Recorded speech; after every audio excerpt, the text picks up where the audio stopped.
इस एंड्रोगैनस देवता द्वारा प्राकृतिक आपदा के बाद सभ्यता की पुनर्स्थापना करने के बाद इस देवता और उनकी पत्नी मदर गॉडेस से राजा प्रजा को अलग अलग पद की प्राप्ति होती थी।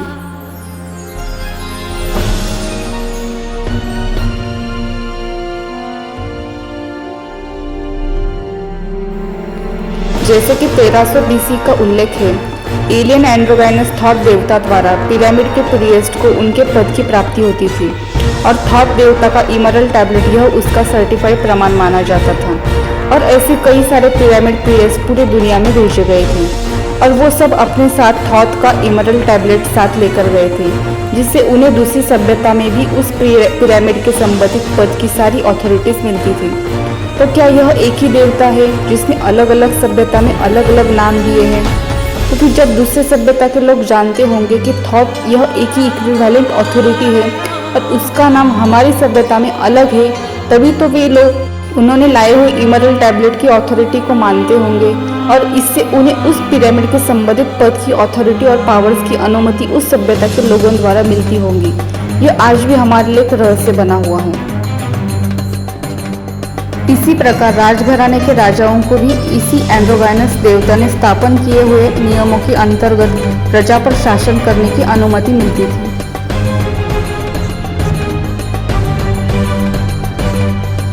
इस कारण यूरोप के अलग अलग राजघराने की रीति और नियमों में काफी समानता मिलती है।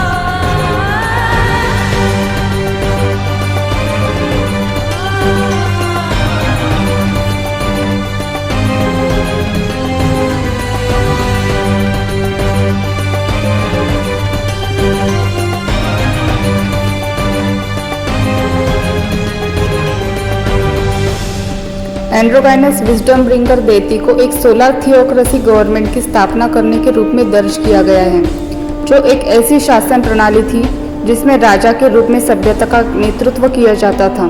जो व्यक्ति शासन करने के लिए आवश्यक आध्यात्मिक स्तर को प्राप्त करते थे वो सूर्य भगवान का प्रतिनिधित्व करते थे, जिसे दिव्यता की सर्वोच्च अभिव्यक्ति के रूप में देखा जाता था।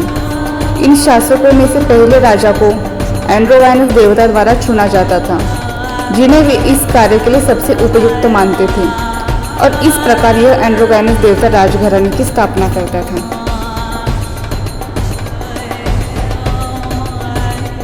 सोलर थियोक्रेसी शासन प्रणाली का वर्णन सभी प्राचीन सभ्यताओं में किया है, जैसे कि भारत, सुमेर, असीरिया, प्राचीन मिस्र, कैनरी द्वीप, मध्य और दक्षिण अमेरिका में एस्टेक, माया, इनका और उनके पहले के पूर्वजों और ईस्टर आइलैंड में सोलर थियोक्रेसी गवर्नमेंट होने के अस्तित्व के प्रमाण हैं।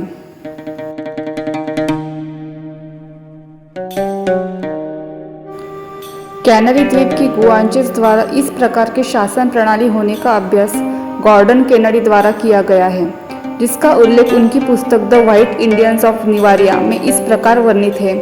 मूल रूप से सोलर थियोक्रेसी एक प्रकार की सरकार जहां सोलर देवता को सर्वोच्च शासक के रूप में मान्यता दी जाती थी, जिसे हेलियोथिज्म कहा गया है, जिसे पृथ्वी पर राजा के द्वारा प्रशासित किया जाता है।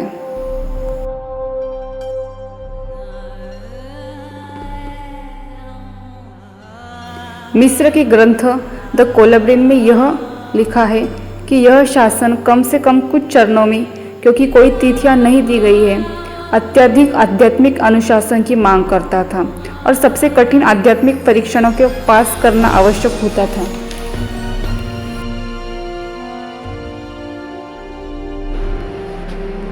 हजारों वर्षों के दौरान जहां इन सोलर थियोक्रेसी गवर्नमेंट की स्थापना हुई थी, वहां के राजघराने के लोग अपनी वंशावली और अथॉरिटी को एंड्रोगैनस देवता से ट्रेस करते थे, ताकि अपने दिव्य शासन की अथॉरिटी को साबित कर सके। यूरोप के कुछ शाही परिवार अपनी वंशावली को एंड्रोगैनस ओडिन देवता से ट्रेस करते हैं, जबकि इनका एंड्रोगैनस विराकोचा से ट्रेस करते हैं। मिस्र का शाही परिवार एंड्रोगैनस ओसाइरस से अपनी अथॉरिटी क्लेम करते थे।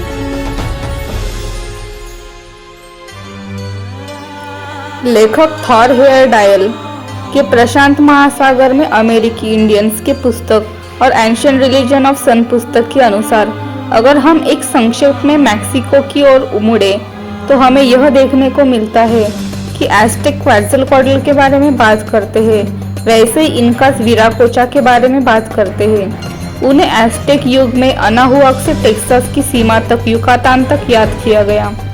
मूल रूप से क्वेज़लकोएट्ल जैसे कि विराकोचा एक हेरिडेटरी नाम था जिसमें अलग अलग सभ्यता के लोग इस देवता से अपनी वंश को ट्रेस करते थे।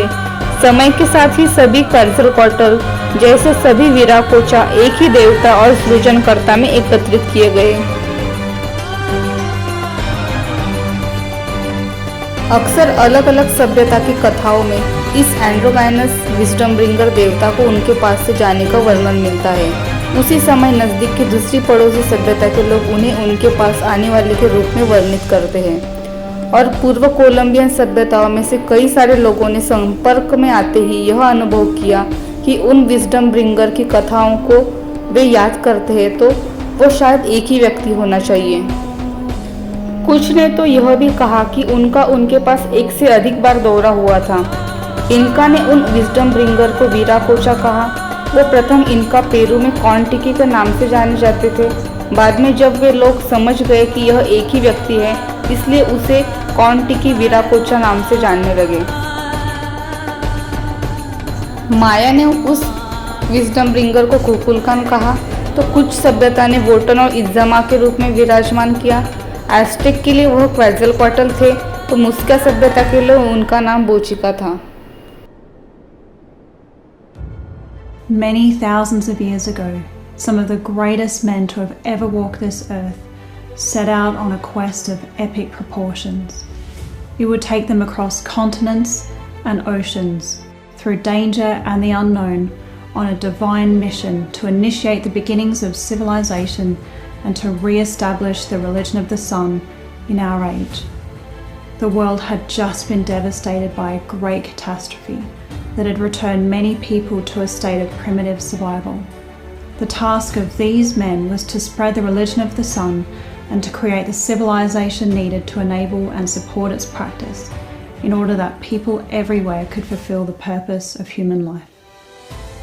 Their great teaching resulted in the building of some of the most enigmatic ancient sites in the world, all aligned to the sun and stars. The knowledge they left behind would form the foundation of our own civilization and would survive in some of the most ancient wisdom traditions on earth. They gave rise to a now lost global civilization that venerated the sun and continued their traditions of spiritual knowledge as well as megalith and pyramid building down through the ages, and which survived in scattered remnants across the world.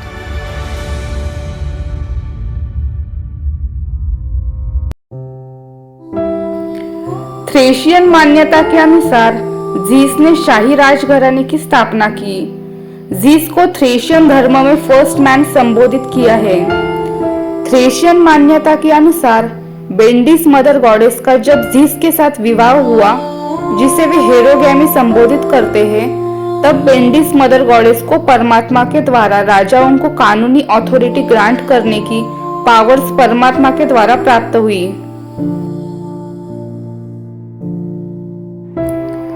इसके पहले की video में भी आपने देखा होगा कैसे एंड्रोगाइनस authority को दूसरी सभ्यता में भी फर्स्ट मैन संबोधित किया है, जिनकी पत्नी मदर गॉडेस है। उसी प्रकार इजिप्ट के शाही राजघराने के राजाओं को प्रजा पर राज्य करने की कानूनी अनुमति एंड्रोगाइनस ओसाइरस, डाइंग एंड राइजिंग अथॉरिटी और उनकी इटर्नल जन्म जन्म की पत्नी आइसिस मदर गॉडेस से मिलती थी। और प्राचीन मिस्र की मान्यता के अनुसार सभी मनुष्य सन गॉड परमात्मा के पुत्र हैं और आइसिस ओसाइरस को उनके पद की अथॉरिटी सन गॉड के द्वारा प्राप्त हुई थी। प्राचीन नॉर्स मान्यता के अनुसार एंड्रोगाइनस ओडिन और उनकी पत्नी फ्रीज मदर गॉडेस के द्वारा सभी यूरोप के राजघराने के राजाओं को कानूनी राजा रानी के पद की प्राप्ति होती थी।